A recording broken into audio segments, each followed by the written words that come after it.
Alrighty, taking a look at that NRG tournament 5K Dino list that just recently happened. I'm pretty sure this is the one, Isaac, that you were mentioning. It's pretty interesting, I must say. Unfortunate 1/6 showing, that's alright. Possibly I might have those showings as well when I start to do these. But at the very beginning, Drover the Mighty, comparing it to my favorite at the moment of Thunderherd Migration. Both things getting you one ahead. Thunderherd Migration much more stable with a basic land. Of course, Drover the Mighty being a 3/3 pretty much all the time. And then they do have some Domri Anarcho Bolus, possibly making Drover the Mighty a 4/3, which is quite fantastic. Possibly playing this for a single green with the reduction of Marauding Raptor is always lovely, lovely stuff. 2 copies of Galta, similar to what I'm doing right now, so that's nice to see. Still, I could imagine Galta going up to 3 copies. Certainly with Drover, you do get to play Galta quite a bit easier. The 3 power plus the mana it taps for, helping to get 4 further for the Queen. And of course, 4 Marauding, 4 Otepic Huntmaster. Classic, fantastic, lovely to see that in. Although the Llanowar Elf, Elvish Mystic variations, very, very good as well. This is definitely what I prefer. The 4 and 4 here. Rampaging Frostdawn, pretty good. Interesting to see it to start. It can be kind of painful. I'd rather see that switched out for 2 more Shifting Ceratops, which in the sideboard, yeah. I'd definitely rather the Shifting than the Rampaging, especially with Drover the Mighty. All these things for 2 could accelerate out that Dino that costs 4. Play that on turn 3. Any variation of this stuff. But yeah, usually I've kept Rampaging in the side, and if I do bring Rampaging at all, because I hate Celestia, Angels, anything life gain related, it's at least 3, usually 4, because I want to make sure I bring the pain to that. Oftentimes they can kill it, but it is pretty nice. We see Tyvar stand here, which certainly would save the Rampaging Frostdawn from Skyclave Apparition, which always seems to happen. The turn we play Rampaging, boom, Skyclave or something like that. Nasty, nasty. 4 Regis or Alpha, absolutely fantastic. What should always be in. Don't ask any questions. Doesn't matter what you're facing, on the play, on the draw. Just do it. Do it.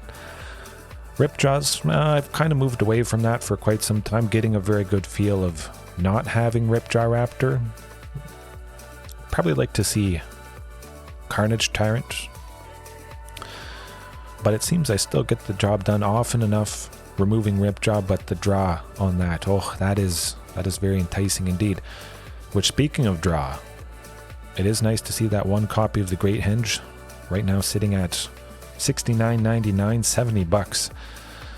I mean, hopefully it comes down at some point. Maybe it gets reprinted into infinity and I can actually justify it in paper. But for now, only on Arena. I mean, it's $2, 2 ticks, 2 1/4 ticks on Magic the Gathering Online, it seems. So I might actually get it there. I'm going to have to look into that. But Tarka's Command. Now, I must say, I have used this before. I did stream it a couple nights. At least one night. I'm pretty sure it was one night. But a lot of creatures, and I can see this probably being better. Certainly with Drover of the Mighty, it's a 3/3. You make it a 4/4. Just having other bodies. Rampaging Frostdawn already stretched the life gain down, so possibly why there is only 2 there. You got that. Plus Atarka's 6 ways to stop life gain, even though Atarka's is temporary. But having all those creatures does seem like it would do the trick.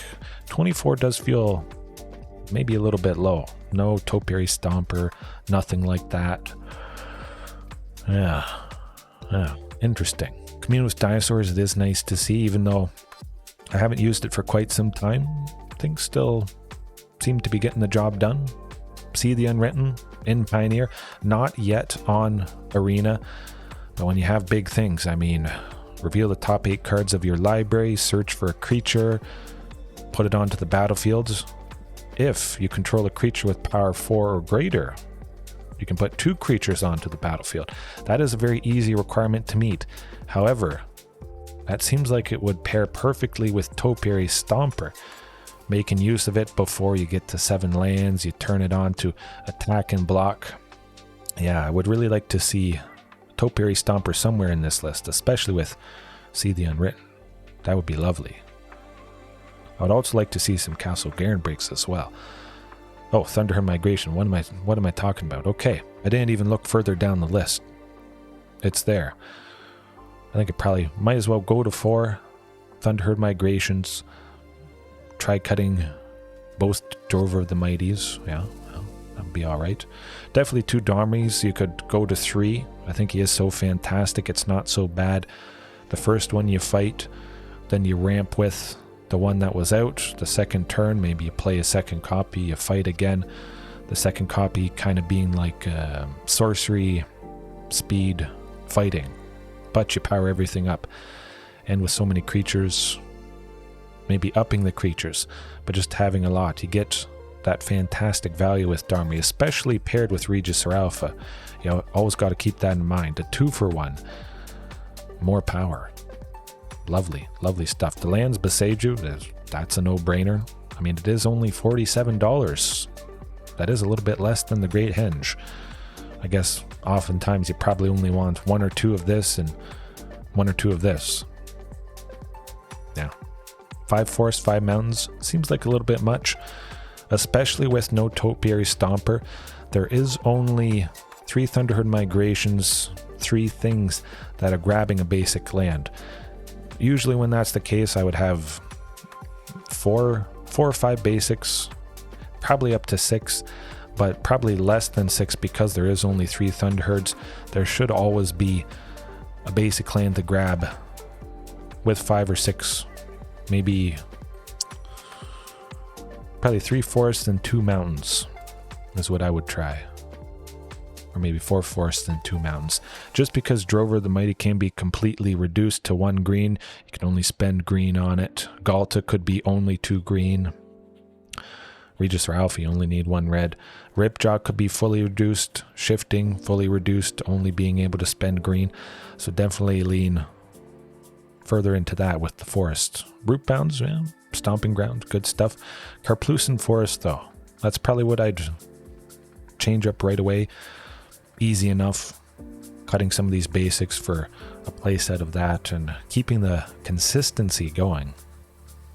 Sideboard wise, lovely stuff. Clothis, I don't use it too much, but having some sort of graveyard hate, whatever it is, and this can be a potential finisher with Indestructible. Maybe they sweep you, but you just keep pinging away, chipping away, getting the job done. And it is nice, again, to see the full playset in the 75 with Shifting Ceratops there. Lovely, lovely stuff indeed. And the Tyvar stand, like I was saying, natural state, that's not available yet on Arena. 1 green, destroy target artifact or enchantment with converted mana cost 1 or less. Very nice. 1 green, instant speed, pretty much take out, I would imagine, most stuff. Very good. Versatile.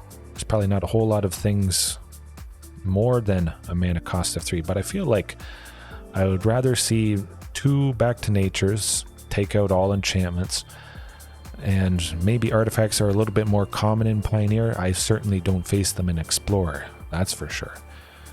And just another Beseiju, yeah, pretty versatile, doing a bunch of stuff, interacting a decent bit. Although I still like 2 Luca Bound to Ruins. Pairing Luca and Domri seems to be the way, especially Luca.